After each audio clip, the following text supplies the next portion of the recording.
नमस्कार, NMF news पर आप सभी का बहुत स्वागत। मैं हूं आपके साथ अभिषेक पुंडीर। नवंबर के पहले हफ्ते में अचानक योगी आदित्यनाथ दिल्ली पहुंचे थे प्रधानमंत्री मोदी से मिलने के बाद। उसके बाद एक एक कर लगातार केंद्रीय गृह मंत्री अमित शाह बीजेपी के सभी मुख्यमंत्रियों से मुलाकात कर रहे हैं। हालिया वाकये की अगर बात करें तो मोहन भागवत के बयान को लेकर साधु संतों में विरोध है। साधु संतों ने सिरे से नकार दिया है मोहन भागवत के बयान को। एक तरफ बीजेपी के राष्ट्रीय अध्यक्ष का चुनाव भी होना है, नाम फाइनल नहीं हो पा रहा है, और इसी सारी कसमकस के बीच आज जब हम आपके सामने मुखातिब हैं उस वक्त बीजेपी और आरएसएस की एक हाई लेवल मीटिंग चल रही है जो कि अनयूजुअल दिखाई देती है, क्योंकि इस तरीके की हाई लेवल मीटिंग बीजेपी और आरएसएस के बीच अचानक अक्सर देखने को नहीं मिलती। तो मीटिंग का क्या मसौदा है, मीटिंग में मसला क्या तय हो रहा है, जानने के लिए मेरे साथ मौजूद है हमारे वरिष्ठ सहयोगी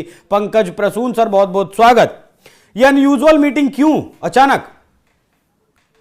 नहीं, अनयूजुअल इसलिए है अभिषेक कि बीजेपी आरएसएस समन्वय की बैठकें होते रहती, लेकिन कल क्रिसमस है। आज देर रात बीजेपी मुख्यालय में जिस वक्त हम ये वीडियो बना रहे हैं, यानी कि 8:30 के करीब रात के हुए हैं, इस वक्त अगर संघ और भाजपा के बीच बीजेपी मुख्यालय में अगर उच्च स्तरीय बैठक हो रही है तो ये अनयूजुअल है। बीजेपी मुख्यालय में मुलाकात होना, बीजेपी मुख्यालय में, और इतनी देर रात। हाँ, क्योंकि इससे पहले जो मुलाकात हमने देखी वो राजनाथ सिंह के घर हुई या किसी के भी आवास पर हुई। नहीं, और बहुत सारी जगहें हैं जहां पे होता है। आमतौर पे जो संघ से जुड़े जो बड़े लोग हैं वो भाजपा मुख्यालय में नहीं आते, और जब आप बीजेपी और संघ के नेताओं से बात कीजिएगा तो बीजेपी तो कहती है कि हम आरएसएस के साथ जुड़े हुए हैं, लेकिन राष्ट्रीय स्वयंसेवक संघ आमतौर पर यह कहता है कि नहीं, हम तो कल्चरल ऑर्गेनाइजेशन है, सांस्कृतिक संगठन है, हमारा निर्माण, हमारा काम तो समाज के लिए है, वो कोई पॉलिटिकल पार्टी से उतना एफिलिएट नहीं करते। लेकिन बीजेपी मुख्यालय के अंदर ये बैठक हो रही है, पहली बात। दूसरी बात जो अनयूजुअल चीज हुई है वो ये कि सबसे पहले नवंबर के पहले हफ्ते में योगी आदित्यनाथ जी को बुलाया गया, और उसके बाद एक एक करके जितने भी भाजपा के मुख्यमंत्री हैं सबको दिल्ली तलब किया गया और सबकी अमित शाह के साथ बैठक हुई। अंतिम जो 2 बैठकें हुई हैं वो आज पुष्कर सिंह धामी आए थे, और इससे पहले कल जो थे, एक दिन पहले भजन लाल शर्मा आए थे, राजस्थान के जो मुख्यमंत्री थे वो। ये क्या बैठकें चल रही हैं, क्यों चल रही हैं, किसी को नहीं पता। आज जो सूत्रों के हवाले से खबर है उसमें 2 बातें कही जा रही है कि दिसंबर लगभग बीत गया, 15 जनवरी या उसके आसपास भाजपा के नए राष्ट्रीय अध्यक्ष की घोषणा हो जानी। अब मुश्किल से 15-20 दिन का समय बचा है, और इन 15-20 दिनों में कैसे करना है, क्या करना है, संगठन में क्या फेरबदल वगैरह होना है, ये सब बातें तय हो जाती हैं। सर, अगर कुछ बता पाए कि इस मीटिंग में कौन कौन से नेता शामिल हैं? नहीं, ये देखिए, ये उच्च स्तरीय बैठक जैसे ही मैं बोल रहा हूं तो जाहिर तौर पे बड़े लोग ही शामिल हैं, और नाम लेना हमारे लिए ठीक नहीं है अभी। मतलब नहीं बताया जा सकता उसमें। इतना समझ लीजिए कि सबसे हाई लेवल मीटिंग यही है। मोहन भागवत नहीं है शामिल और प्रधानमंत्री मोदी नहीं है, उसके अलावा कोई भी हो सकता है। अब मैंने सिर्फ गेस वर्क बता दिया, बाकी दर्शक होशियार है, वो समझ जाएंगे। अच्छा, जो मैं ये कह रहा था कि भाजपा के नए राष्ट्रीय अध्यक्ष को लेकर कई दौर की बैठक हो चुकी है, और डेडलाइन भी दिया था कि जनवरी खत्म होते तक हमें ये काम कर लेना है जी। अननेसेसरी डिले का अब कोई मतलब है नहीं कि पहले कहा गया कि हरियाणा चुनाव के बाद, फिर कहा गया कि महाराष्ट्र चुनाव के बाद। पहले तो लोकसभा चुनाव के लिए ही इनको एक्सटेंशन मिला था।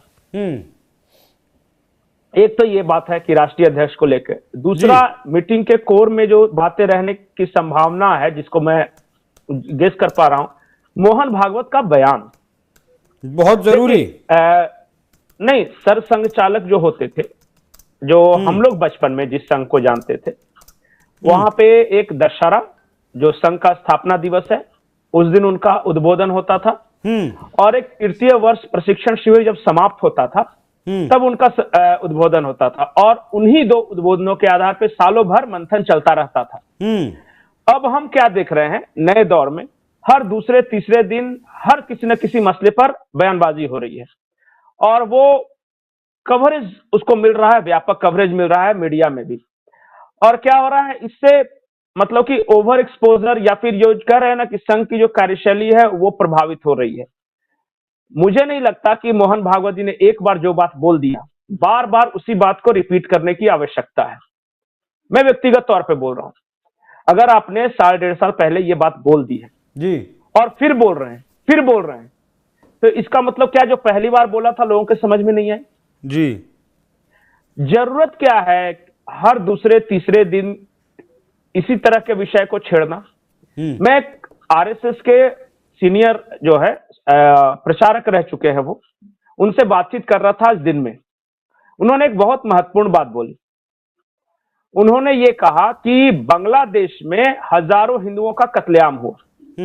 मोहन भागवत जी चाहते तो उस पर बोल सकते थे, लेकिन उस पर वो खामोश रहे।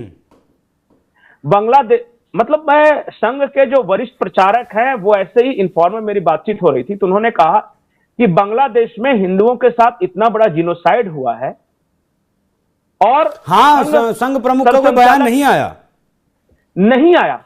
ये अस्वाभाविक है। या फिर अगर वहां इनको खामोशी बरतनी थी तो दूसरे विषयों पे भी ये खामोशी बरत सकते थे। बार बार एक ही बात, और यही कहना कि मस्जिदों में मंदिर नहीं ढूंढना चाहिए, तो हमें सर्वधर्म सद्भाव की ओर बढ़ना चाहिए। भाई समझ गई जनता, हो गया। हर दूसरे महीने नहीं बोलने की आवश्यकता है। आप सरसंघचालक है, एक बार बोल दिया तो समझ में आ गया सबको। और पिछले साल भर में आपने 4 बार अपनी ही बातों को रिपीट किया है। तो जो कल हम बात कर रहे थे कि मोहन भागवत की राय से आरएसएस कहीं दो धड़ों में तो नहीं फट रहा है? नहीं, कुछ खींचतान है, इसी वजह से बार बार बोला जा रहा है। और बीजेपी के अंदर भी देखिए, बीजेपी के अंदर भी हर कोई कंफर्टेबल नहीं है उनके बयान पे। यही रिक्वेस्ट किया जाएगा कि आदरणीय सरसंघचालक को आप ये कह सकते हैं कि हो गया, समझ में आ गया उन्होंने जो बोला है। अब एक ही विषय को बार बार छेड़ना, इससे क्या हो रहा है ना कि मनोबल पे असर पड़ रहा है। जो इनके जो कोर वोटर हैं, या जिस वजह से लोग हिंदू राष्ट्र के निर्माण, मां भारती को परम वैभव के शिखर पे ले जाना, इन सब बातों को लेकर है ना, उनके मनोबल पे असर पड़ रहा है भाई कि हमारा सरसंघचालक बांग्लादेश में हिंदुओं के जिनोसाइड पे एक शब्द नहीं बोल रहा है जी, और बार बार मंदिर मस्जिद इन सब विषयों पे बोल रहा है। वजह क्या है?